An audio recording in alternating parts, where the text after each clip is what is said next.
And this might seem simple. What is a spending mantra, Mike? This is like, what is this? Like some hippy dippy stuff? Hey everyone, Mike Rosehart here, talking to you guys today about 5 personal finance tips that will change your relationship with money. So 1, I want you guys to adopt a spending mantra. And this might seem simple. What is a spending mantra, Mike? This is like, what is this? Like some hippy dippy stuff? No, a spending mantra is very, very important. So spending mantra might be, I'm not going to buy this because I want to take that trip to California.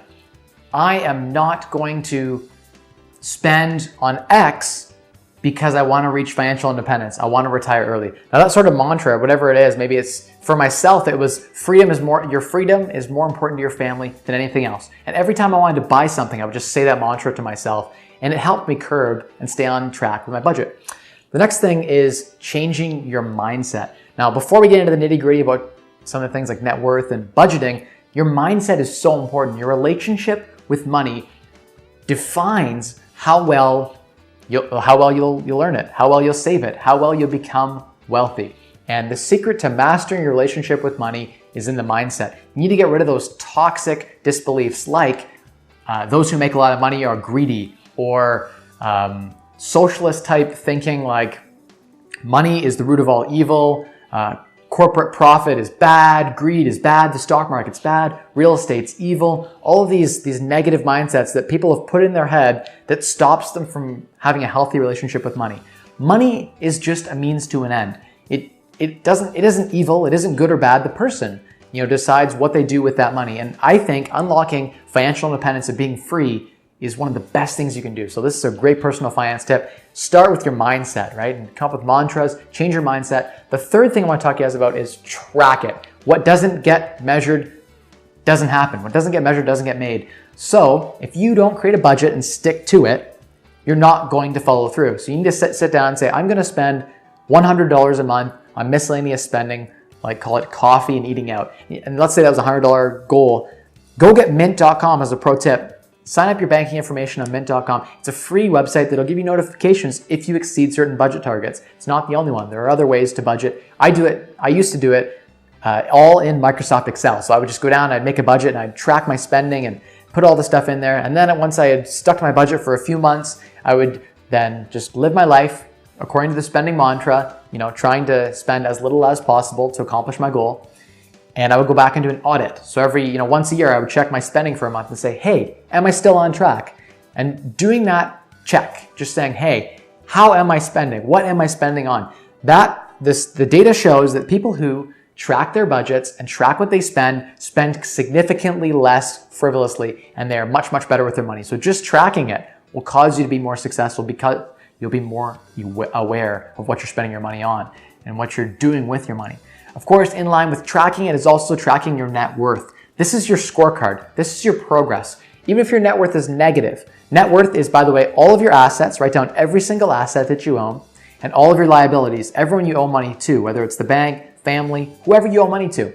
And all of your assets minus all of your liabilities equals your net worth. You should be tracking your net worth over time. That's the most important thing. It's your scorecard for how well you're managing your money.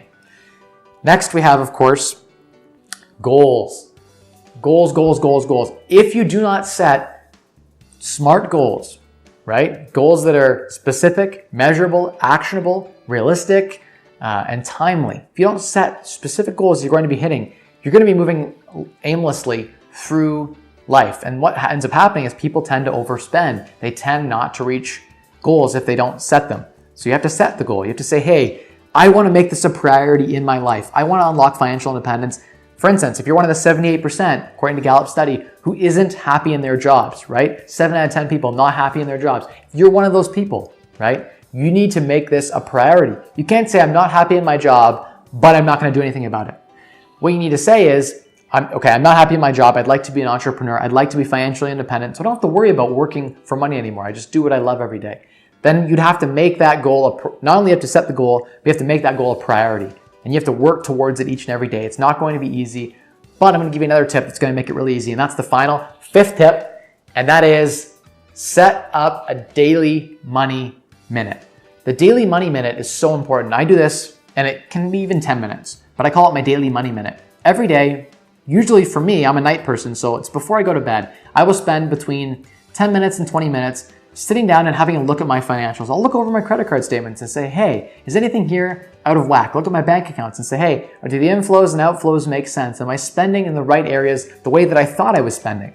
I also take the time to then track my net worth typically in the evenings and say, hey, what have I done in the last month to better my net worth?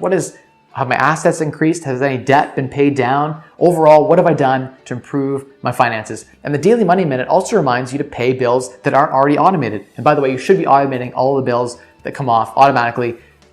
Any overcharges can be reversed by a quick call. So you don't have to worry about utility companies putting bills on automation and causing problems for you. It literally is just all automated, and automated is the best thing you can possibly do. So go and get yourself a Daily Money Minute. Set it up, put it in your calendar, and each and every day, if you're a morning person, do it in the morning. If you're a night person, do it at night, and spend that 10 minutes just thinking about how you can improve your relationship with money, what you can do to move things forward. One little difference, one little change will have a huge impact, right? The small changes, they add up, right? If you save $1, even $1, that has an impact. Millionaires are made 10 bucks at a time, and I truly do believe that slogan. I do believe that phrase. If you look at the numbers, and just before I made this segment, I was curious, if you started at 15, 16 years of age, putting $100 a week into savings and invested that at average S&P 500 type returns, 6-7%, by the time you're 65, you'll have $3 million. $3 million. And that's not at high interest rates from the 90s. I'm talking today's interest rate environment.